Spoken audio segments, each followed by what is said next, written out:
Hi, I'm Melissa, and these are all the books that I read in May.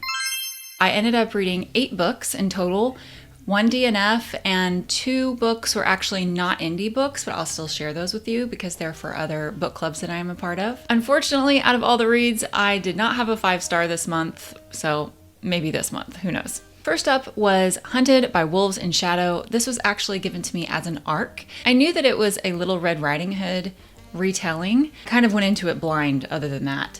If you haven't watched the Romantasy vlog that I did, it was a 24-hour reading vlog.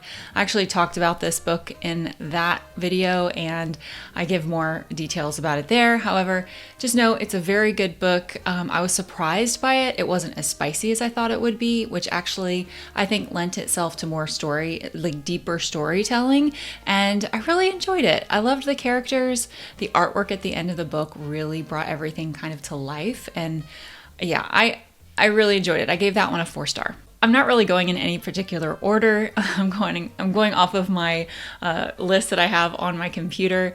So next is actually my DNF, unfortunately. It was Lucy's Score, The Worst Best Man. I had started this for a book club that I'm a part of, and we actually all DNF'd it.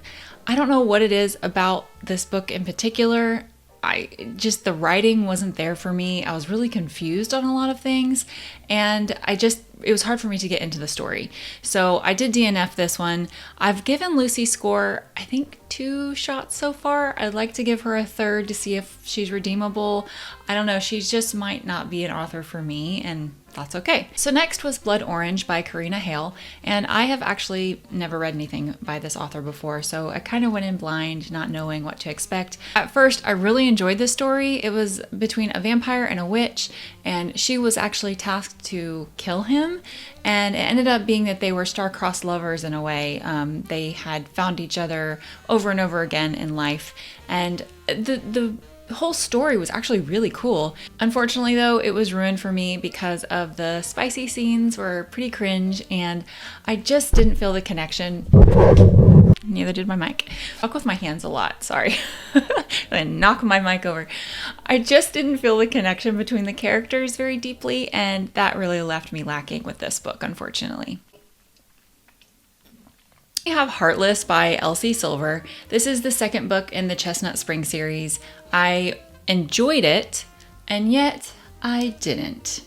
Where it got me was the trope. It is an age gap trope that I don't know. For me, age gap can be done really well, or it can kind of be cringe. And for me, unfortunately, this did not hit the mark. I did enjoy the ending. I thought that it was really cute and it did tie everything together, and I enjoy other characters coming into the story. So it wasn't a total flop for me. I ended up giving it 3.5 stars. I just was a little underwhelmed.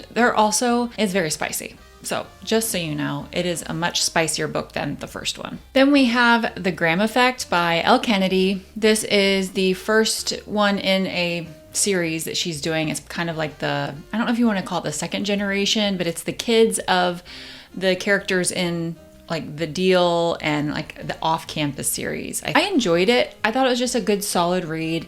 I have a friend who actually told me they were surprised at how like spicy it was, and so there's that. It's just, like I said, it's just a good solid romance. If you're in the mood for a sports romance, this is a good choice to have. So to round out the indie reads for the month, I ended up reading Broken Bond by Jay Bree. This one I also read in my Romantasy vlog, so I will link that below if you haven't watched it yet. I kind of go into more detail about what I think. I ended up rating it 3.5 stars because I didn't dislike it.